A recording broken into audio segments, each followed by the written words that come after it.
하나님 말씀 함께 보도록 하겠습니다. 오늘 우리가 함께 볼 하나님 말씀은 이사야 40장 3절부터 5절까지의 말씀입니다. 이사야 40장 3절부터 5절까지 말씀, 우리 다 같이 한 목소리로 말씀 함께 보도록 하겠습니다. 외치는 자의 소리여 이르되 너희는 광야에서 여호와의 길을 예비하라. 사막에서 우리 하나님의 대로를 평탄하게 하라. 골짜기마다 도두어지며 산마다 언덕마다 낮아지며 고르지 아니한 곳이 평탄하게 되며 험한 곳이 평지가 될 것이요 여호와의 영광이 나타나고 모든 육체가 그것을 함께 보리라. 이는 여호와의 입이 말씀하셨느니라. 아멘. 오늘 이 시간에는 기도하는 사람이 세상을 바꾼다라는 제목 가지고 우리가 함께 은혜 나누기를 원합니다. 벌써 한 주간이 다 갔습니다. 기도의 5번째 시간인데 하나님이 허락하시는 길을 이제 우리가 함께 걸어가야 할 텐데, 하나님이 우리에게 허락하시는 그 길을 걸어가면서 우리의 삶에 주어진 하나님의 뜻을 이루어 가야 할 텐데, 그 뜻을 이루어 가다 보면 때로는 여러 가지 문제나 여러 가지 난관에 처하기도 합니다. 하나님께서는 그 순간 우리에게 믿음을 요구하시는 거예요. 하나님이 우리에게 주신 그 믿음, 하나님이 은혜의 선물로 주신 그 믿음을 그 순간 우리가 사용할 수 있느냐 없느냐가 그 하나님이 허락하시는 그 길을 통해 축복의 땅, 은혜의 땅, 약속의 땅으로 나아갈 수 있느냐 없느냐가 판가름 되게 돼 있고요. 우리가 은혜의 땅을 향해, 약속의 땅을 향해 한 걸음 한 걸음 나아가다 보면 우리로 인해 이 세상이 달라지고 변화되는 거예요. 이 세상을 바꾸는 건요, 뭐 똑똑한 사람들이나 말 잘하는 사람들이나 돈 많은 사람들이 아니고요, 하나님 앞에 기도하는 사람들이 이 세상을 바꿀 수 있는 거예요.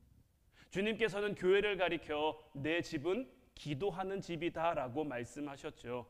이걸 바꾸어 말하면요, 기도하지 않으면요 하나님의 집이 아니라는 의미가 됩니다.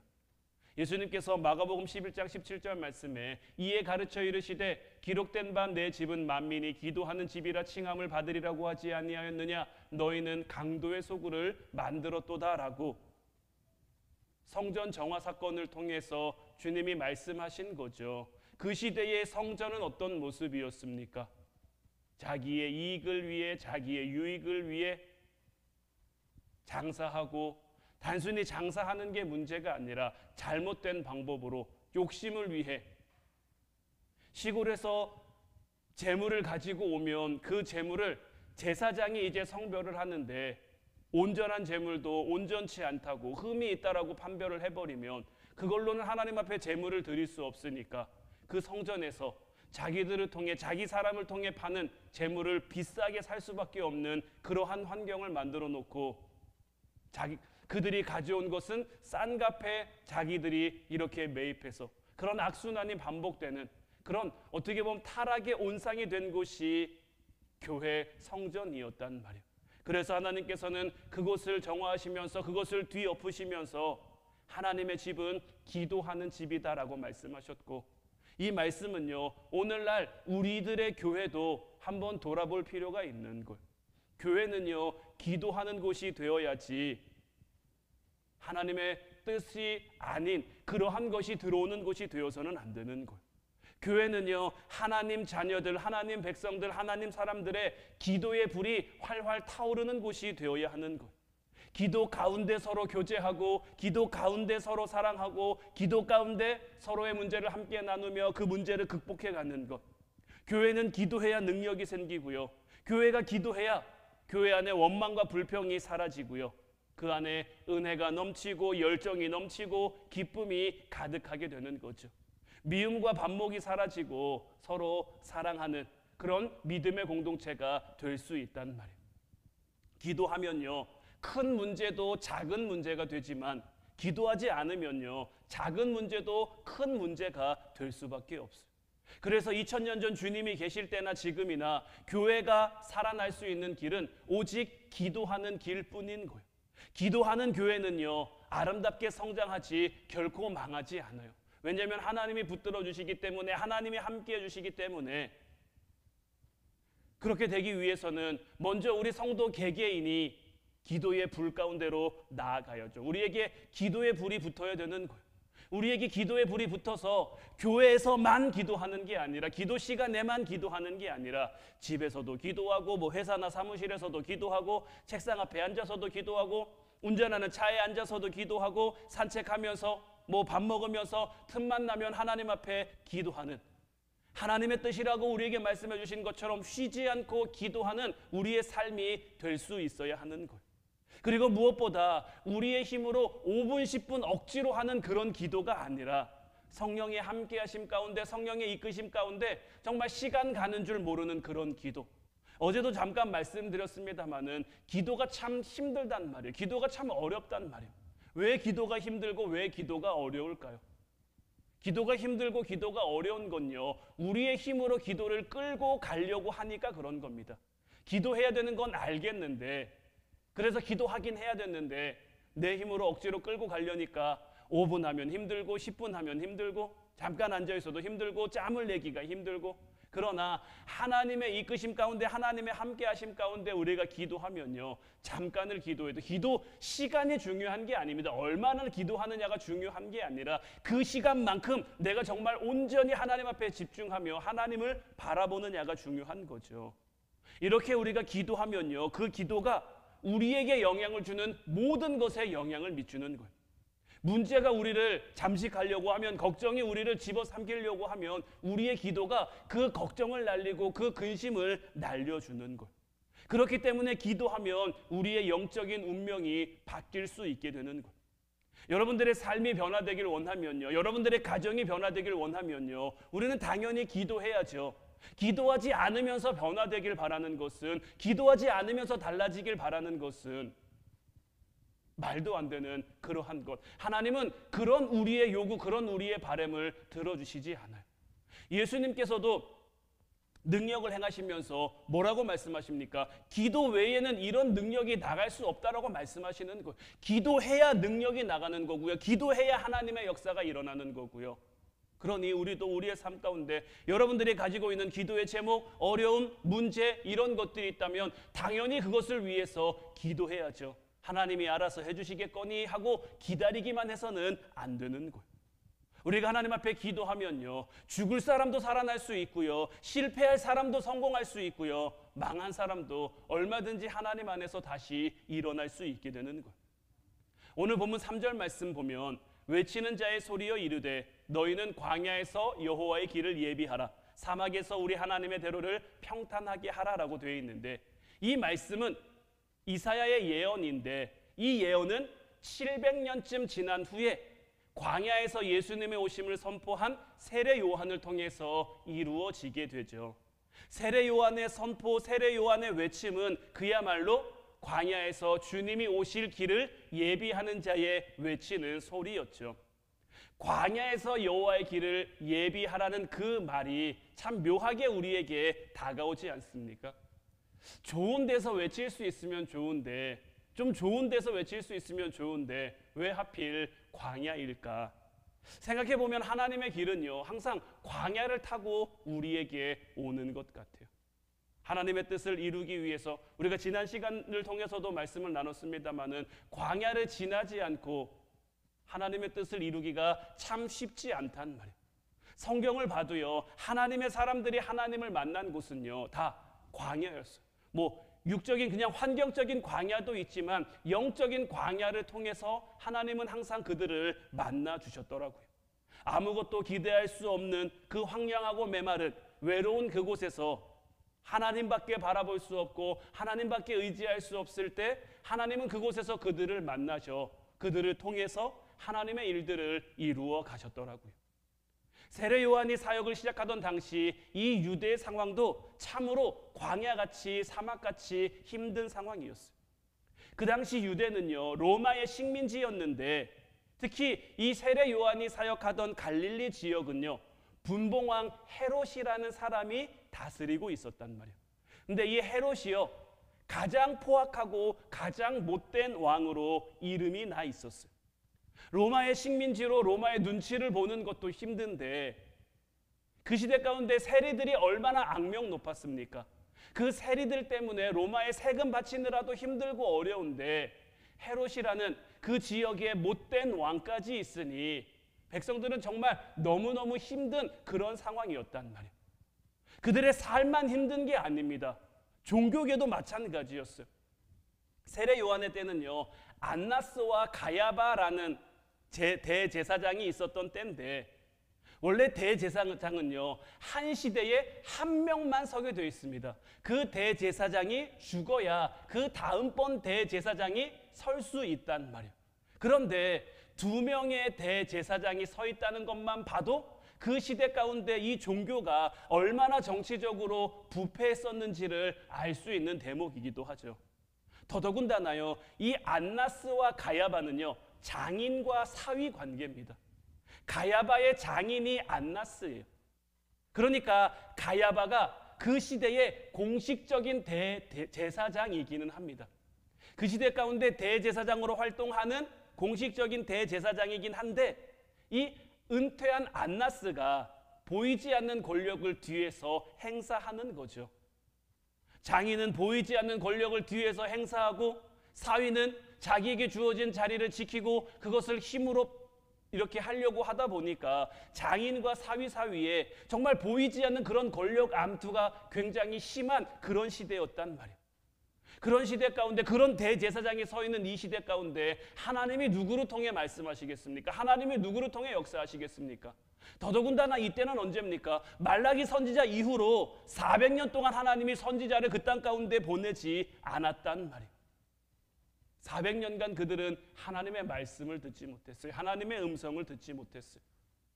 그러나 이런 시대지만, 이런 복잡하고 어렵고 참 많이 타락한 이런 시대지만 하나님께서는 그들의 그 복잡하고 고통스러운 역사를 외면하거나 버리신 게 아니었어요. 겉으로 보기에는 아무것도 하지 않는 것처럼 보여질 수 있지만 말라기 선지자의 끝으로 하나님이 400년 동안 침묵하셨기 때문에 사람들은 하나님이 이 세상을 버리신 게 아닐까라고 생각하기도 했지만 하나님은 이 세상을 버린 게 아니셨죠. 오히려 더욱 하나님은 하나님의 일하심을 이 세상 가운데 나타내고 계셨죠. 보이지 않는 곳에서 예수 그리스도를 이 땅 가운데 보내실 준비를 하고 계셨고 그에 앞서 그리스도의 오실 길을 예비하기 위해서 세례 요한을 먼저 보내셨단 말이에요. 세상에 아무리 주인 없는 것처럼 혼란 속에 돌아가도요 하나님은 역사의 주권자이신 거예요. 보이지 않는 손길로 이 세상을 다 주관하고 다스리고 계신 거예요. 우리나라도 얼마나 혼란스럽습니까? 우리나라도 얼마나 어지럽습니까? 하지만 이런 시대가 어지러운 게 중요한 게 아닙니다. 시대가 혼란스러운 게 중요한 게 아닙니다. 보이지 않는 그 무대 뒤에서 끊임없이 움직이시는 하나님의 손길을 기대하며 우리에게 맡겨진 삶의 자리에서 우리가 기도하면요 우리 한 사람 한 사람을 통해서 하나님은 역사하시고 우리의 기도를 통해 이 세상이 변화되는 거예요. 아무것도 아닌 참 부족하고 연약한 정말 약하디 약한 우리들이지만 우리 한 사람의 힘으로는 아무것도 할 수 없을지 몰라요. 아무것도 변화시키지 못할지 몰라요. 하지만 이런 우리를 통해서 이런 기도하는 사람들을 통해서 하나님은 반드시 역사하시고 일하신다라는 것. 하나님의 중요한 일하심 가운데 하나가 뭡니까? 하나님의 사람을 그 시대 가운데 세워가시는 거잖아요.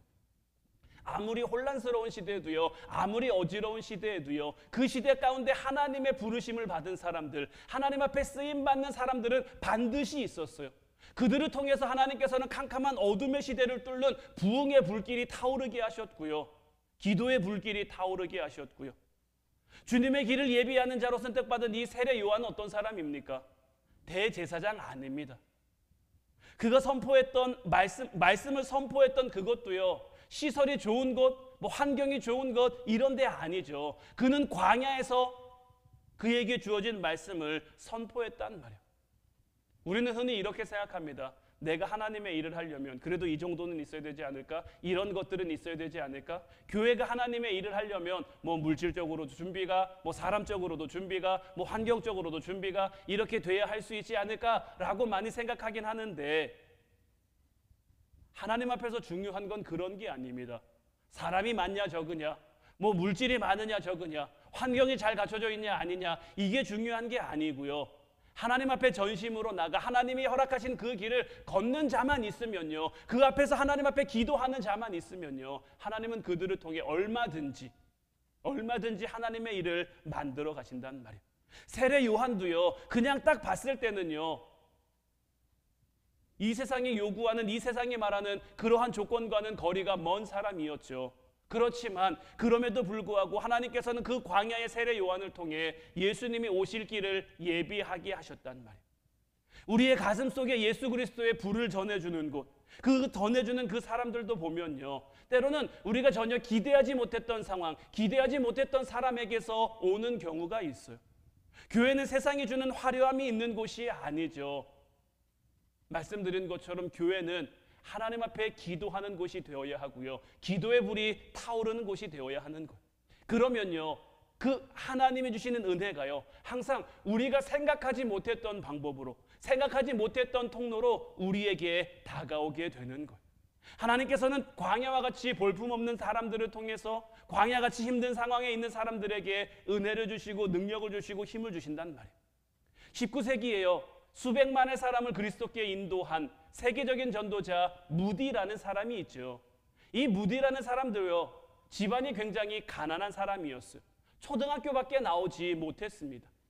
구두순선공으로 일하고 있던 그에게 그 당시 주일학교 교사로 사역을 하고 있던 에드워드 킴볼이라는 선생님이 복음을 전한단 말이에요.